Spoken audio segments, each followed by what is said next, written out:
Good day, everyone, and welcome to our class. This is the Contemporary World, and this is Sir E, your instructor for these course. And today, our discussion will be concentrating on the state and nation. Let me just remind everyone that the presentation material here is solely owned by Professor Jet Oliver Castillo. Now, to talk about the state and nation, for laymen, these two terms are very much synonymous. But for contemporary world students like you guys, there is a big difference when we talk about a state and the nation. Now, let's define what the state is for a moment. When we talk about the state, this is a community of persons, more or less numerous, permanently occupying a definite portion of territory, possessing an organized government to which the great body of the inhabitants render habitual obedience, and free or nearly so from external control. Note that we highlighted four words here in this definition. You have the word persons, territory, government, and free. These four words are what we call as the elements of the state. And so when we talk about the elements of a state, we are referring to people, territory, government, and sovereignty.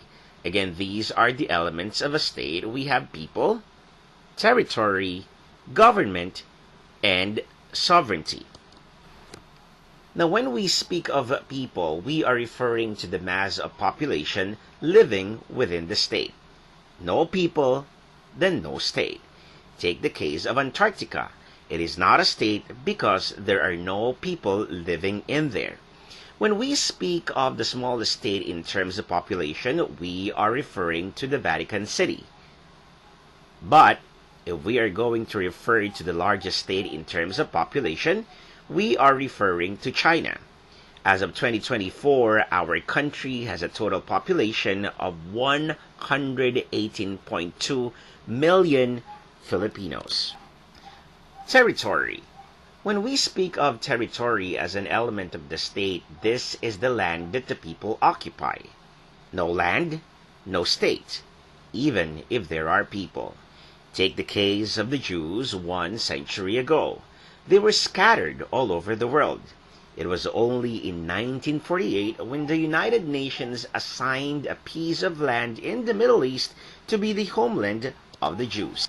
The smallest state in terms of territory is Vatican City. Now, Luneta is bigger than the Vatican City. The largest state in terms of territory is Russia, while our country, the Philippines, only has 300,000 square kilometers. The third element of the state is the government.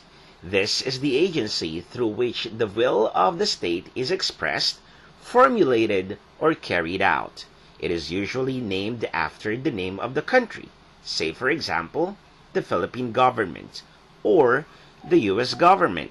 This is the organization of leaders running the whole show. No government, no state, even if there are people and territory. The last, but not the least, of the elements of the state is what we call as the sovereignty. Sovereignty is synonymous with freedom. No sovereignty, no state, even if there are people, territory, or government. There are territories without sovereignty, like Tibet and Guam. Now, there are two aspects of sovereignty. We have what we call as internal sovereignty and external sovereignty. When we say internal sovereignty, the people inside the state obey the government. While when we talk about external sovereignty, they insist on having freedom without being controlled by an outside force. This is what we call freedom from external control. Say, for example, China is controlling Tibet. Therefore, Tibet is not a state. Say, for example, USA is controlling Guam. Therefore, Guam is not a state. Sovereignty also means independence. When we were still a Spanish colony, we do not have independence. Therefore, the Philippines was not yet a state at that time. Hong Kong is not independent. China governs it. Therefore, Hong Kong is not a state. Now we refer to nation as it is opposed to a state.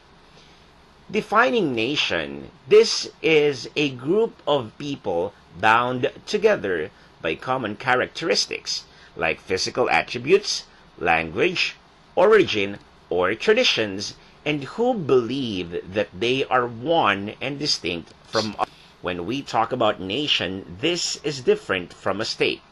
Nation is nation, even though they may not have territory, government, or sovereignty, because when we speak of nation, this is synonymous to the people.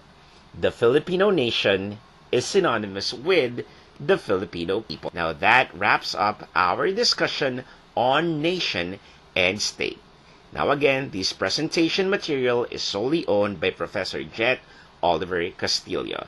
This is Sir E, your instructor for this course, and this is the contemporary world. This, again, is the contemporary world. Thank you for joining me today. Stay safe, stay sane, and stay strong. God bless us all.